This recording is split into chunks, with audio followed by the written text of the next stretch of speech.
Eight class chapter 2 geography. अभी तक हम लोगों ने देखा था पर्यावरण के वन्य जीवों के बारे में अभी हमने पढ़ा था। और उसके साथ साथ हमने जंगल देखे थे कि कितने प्रकार के जंगल पाए जाते हैं, उनमें से कौन कौन से पेड़ है जो सदाबहारी वन, पर्णपाती वन, उष्णकटिबंध, इस तरह के जो हम वनों के बारे में जान करते थे। अब परंतु वन की जब अंधाधुंध कटाई होती है, वन्य जीवों के बारे में हम जब देखते हैं तो ये जो बहुत बड़े स्तर पे जंगलों का विनाश होता है, जिसको देख के हमें बहुत बुरा भी लगता है, क्योंकि जो जंगल है वो पूरे मनुष्य प्रजाति या जीव जंतु जो भी जीवित जैविक तत्व हैं वो सभी जंगलों पे निर्भर रहते हैं। यहाँ तक कि वन्य जीव जो संरक्षण के लिए हम जंगलों पे ही निर्भर रहते हैं। उसके अलावा जो जंगलों का जो भाग कम से कम पर्यावरण को जो नुकसान के बारे में हम देखते हैं, तो इन संसाधनों की कमी जो हमारे आसपास के क्षेत्रों में होती है, ये हम उसको केंद्रित करते हैं। देखा है कि जब जीविक जो जीव जंतु है विभिन्न प्रकार के, ये जलवायु के आधार पर ही होते हैं। ये जलवायु के आधार पर हमें जंगलों का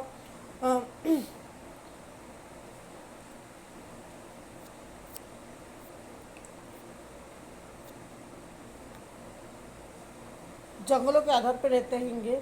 और ये कम से कम 33% भाग जो कम सरकारी तौर पे रिजर्व है, 33% टोटल भौगोलिक जो क्षेत्र है वो विश्व वन कवर है। मतलब विश्व का 33% भाग भौगोलिक स्तर पे कवर है, जो दुनिया में कुल क्षेत्र में 30% कह सकते हैं कि पहले से ही ये कम हो चुका है। भारत में कुछ देशों में जहाँ पे वनों का आवरण 20% से भी कम हो गया है। पिछली 2 शताब्दी में कुछ देश ऐसे हैं जिन्होंने अपना वन कवर का 50% या 100% अपना पर्यावरण खो दिया है या अपना भौगोलिक स्थिति खो दी है।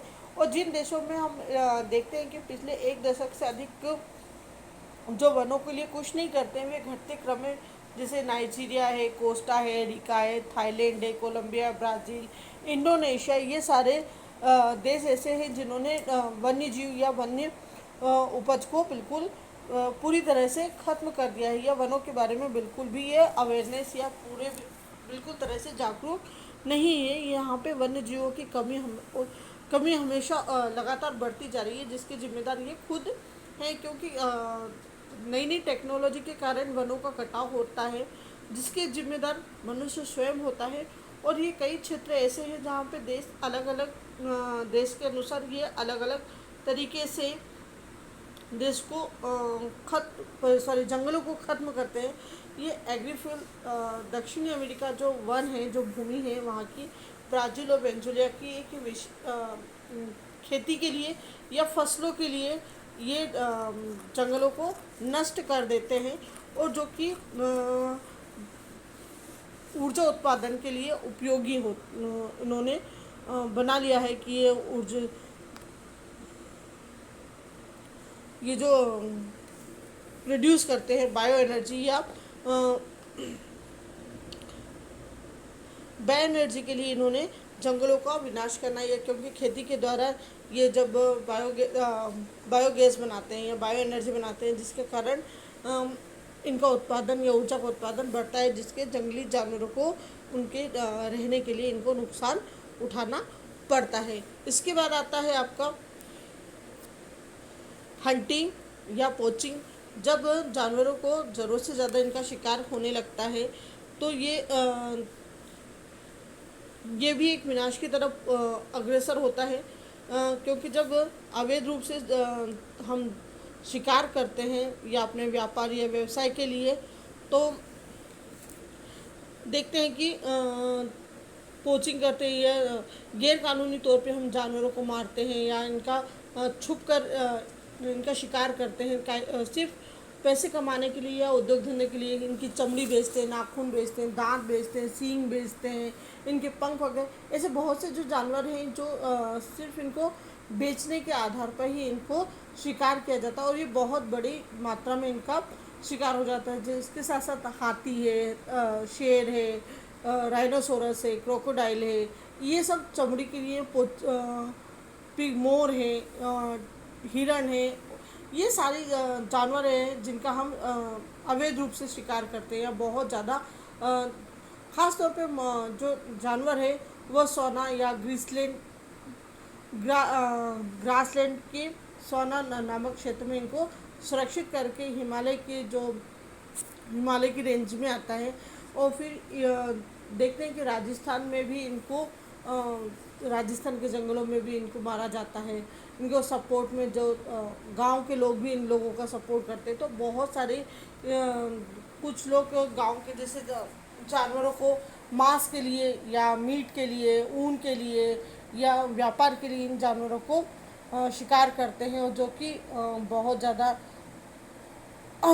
बहुत नुकसानदेह होता है। जैसे कि हाथियों के दांतों के लिए अभी अपने करेंटली एक कुछ लॉकडाउन के टाइम भी सुना होगा कि केरल में एक हाथी के दांतों के पीछे उस हाथी को एक बम विस्फोटक पदार्थ उसको खिला दिया गया था अनारस के रूप में। तो ये शिकार करने के कई नए नए तरीके होते हैं जिसके कारण वन्य जीव को काफ़ी नुकसान होता है। उसके बाद आता है डिफॉरेस्टेशन। डिफॉरेस्टेशन मतलब बहुत ज़्यादा वनों का कटाव या अति आवरण, जो कि हम देखते हैं कि जब जनसंख्या बढ़ती है तो रहने के लिए आवास की ज़रूरत होती है, जिसके कारण लोग जंगलों को अंधाधुंध कटाई करते जा रहे हैं जिससे मनुष्य को ज़मीन मिल सके। जिसके कारण ज़मीनों के कारण रहने के लिए, आवास के लिए लोगों इसको जंगलों को काट देते हैं। तो ये इसके काटने के कारण जंगलों का भी विनाश हो रहा है। इसके साथ जंगलों में रहने वाले जीव जंतु, उनके प्राकृतिक आवास भी नष्ट हो रहे हैं। जैसे कि हमें ज़रूरत होती है खेती के लिए या हमें रहने के लिए, इंडस्ट्रीज़ के लिए, कारखानों, उद्योग धंधों के लिए, रोडों के लिए। तो ये सारी ज़रूरतों के देखते हुए हम जंगलों को बहुत ज़्यादा अधिक मात्रा में उसका विनाश कर रहे हैं, डिफॉरेस्टेशन कर रहे हैं, जिसके कारण ये हमें प्रकृति से खिलवाड़ होना है। क्योंकि प्रकृति, जब हम जंगलों की अंधाधुंध कटाई करेंगे तो उसके कारण क्या होगा कि हमारे प्रकृति का संतुलन बिगड़ जाएगा, जिससे पोल्यूशन, बाढ़, सारी जो ग्लोबल वार्मिंग के जिसको आप लोग जानते हैं, ये सारी आपदाएं, भूकंप आना, बाढ़ आना, पृथ्वी का कंपन, ये अर्थक्वेक आना, ये सारी चीज़ें, पोल्यूशन होना, हवा का ये सारी चीज़ें इफ़ेक्ट होती है। जैसे चौथा पॉइंट पर देखते हैं कि पोल्यूशन जो कि ग्लोबल वार्मिंग के कारण होता है। ग्लोबल वार्मिंग अधिक, पोल्यूशन अधिक होगा तो ग्लोबल वार्मिंग बढ़ेगी, जिसके कारण क्या होगा कि जंगल डैमेज होंगे। ये जो संसाधन है, जंगलों से मिलने वाले जो हमें प्राकृतिक संसाधन है, वो हमें सही तरीके से नहीं मिल पाएंगे, जिसके कारण हमारी सहन शक्ति या टॉलरेंस जो ताकत है, ये जो हमें जो हमारी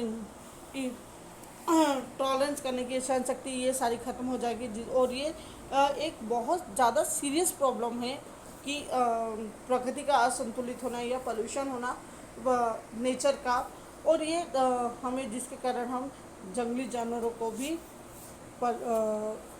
नुकसान पहुंचाते हैं, जिसके कारण प्रकृति का भी असंतुलन बिगड़ते जाता है, पोल्यूशन होता जाता है। उसके बाद आता है इकोनॉमिक एक्सप्लोनेशन।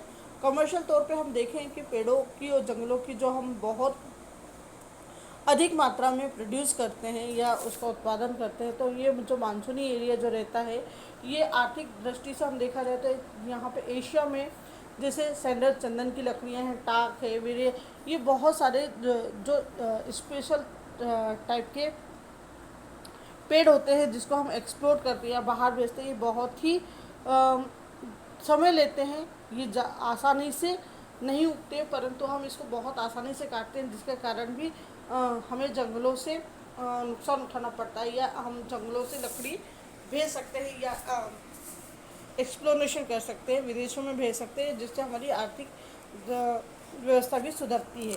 तो उसके बाद आता है अदर एजेंट्स जैसे सॉइल इरोजन है, फ्लोड है, ये जो दूसरे कारण उत्पन्न होते हैं वो कि मिट्टी का अपरदन, बाढ़ आना या जंगलों का मरुस्थली भूमि बनना और अधिक चारागाह या जो डोमेस्टिक एनिमल होते हैं, ये बहुत ही जंगलों में संसाधनों के रूप में हमें प्राप्त होते हैं।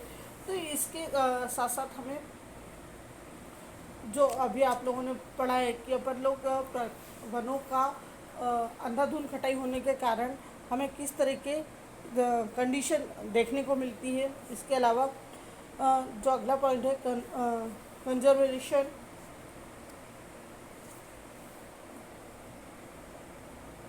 हमें जंगलों को संरक्षित करना क्यों ज़रूरी है, क्योंकि हमें इसमें जैव विविधता पाई जाती है, जैविक तत्व पाए जाते हैं जो वर्तमान में विलुप्त होते जा रहे हैं। उस और प्रकृति को अगर हम संरक्षित करके रखेंगे तो हमें सब्सटेंसेबल रिसोर्स भी बहुत सारे मिलेंगे। उसके अलावा हमें बेटर क्वालिटी जो हमारी जीवन स्तर है वो हमें बहुत अच्छा होगा, हवा हमें ताज़ी मिलेगी, पानी साफ़ मिलेगा और इससे हमें जो दबाव है पृथ्वी में, जो एस्थेटिक प्रेशर होता है वो भी नहीं होगा और जिसके हम इसको कुछ फार्मूले या कुछ नियमों के अनुसार हम प्रकृति को कंजर्व या संरक्षित कर सकते हैं। तो इसके बदले में अब हम अगले वाले वीडियो में इसको देखेंगे। आज के लिए इतना काफ़ी है। इसके बाद हम अगला वीडियो देखेंगे स्टेरिलाइजेशन, जो आपका दे रखा है नीचे कंजर्वेशन के यहाँ तक पढ़ा अपन ने। उसके बाद अगला वीडियो